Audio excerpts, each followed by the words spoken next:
Hi friends, welcome to my channel. So ఈరోజు మనం mercury గురించి తెలుసుకుందాం. నిన్న మూన్ గురించి తెలుసుకున్నాం కదా. చంద్రుడు అంటే ఎమోషన్స్, మరి మెర్క్యూరీ అంటే కమ్యూనికేషన్, లాజికల్ థింకింగ్. అలాగే కాలపురుష కుండలిలో బుధుడు థర్డ్ హౌస్ అండ్ సిక్స్త్ హౌస్ని రూల్ చేస్తారు. థర్డ్ హౌస్ అంటే బేసిక్గా neighbours, communication, social media and మన చుట్టుపక్కల ఉన్న సొసైటీ, యంగర్ సిబ్లింగ్స్, ఎవ్రీథింగ్ వచ్చేస్తుంది.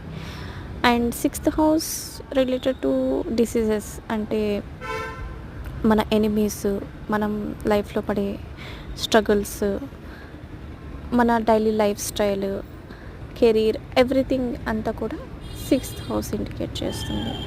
మరి అలాగే మెర్క్యూరీ పాంచ్ నెంబర్ అంటే 5, నెంబర్ 5ని కూడా మెర్క్యూరీ రూల్ చేస్తుంది. అందుకే నెంబర్ 5లో పుట్టిన వాళ్ళు కానీ 23rd, సో వీళ్ళు 14 కానీ వీళ్ళు చాలా టాకెటివ్గా ఉంటారు, చాలా అందరిలో తొందరగా కలిసిపోతారు.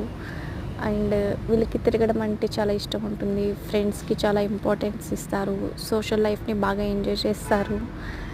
సో మరి మన మెర్క్యూరీ గనక ఎఫ్లెక్ట్ అయితే స్కిన్ డిసీజెస్ కానీ, మనం కమ్యూనికేషన్ స్కిల్స్లో చిన్న ఇష్యూస్ కానీ వస్తాయి. అలాగే కొన్ని డిసీజెస్, నర్వస్ రిలేటెడ్ డిసీజెస్ కూడా మెర్క్యూరీ ఇండికేట్ చేస్తుంది. మరి మెర్క్యూరీని స్ట్రాంగ్ చేసుకోవాలి అంటే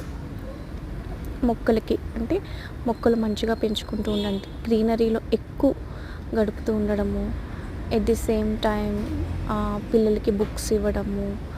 అలాగే ఎంతోమందికి అంటే గ్రీన్ కలర్ రిలేటెడ్ ఆవుకు కూడా గ్రీన్ కలర్ రిలేటెడ్ ఏదైనా వెజిటేబుల్స్ పెట్టడము, అవన్నీ లైట్ గ్రీన్ కలర్ని ఎక్కువగా యూజ్ చేస్తూ ఉండడము. అండ్ పిల్లలకి ఏమన్నా చిన్న పిల్లలకి వాళ్ళ కోసం ఏదైనా బొమ్మలు కొని పెట్టడము, చాక్లెట్స్ కొనిపించడము, ఇవి కూడా మెర్క్యూరీని స్ట్రాంగ్ చేస్తాయి అన్నమాట. సో నెక్స్ట్ వీడియోలో ఇంకా తెలుసుకుందాం. Thank you for watching.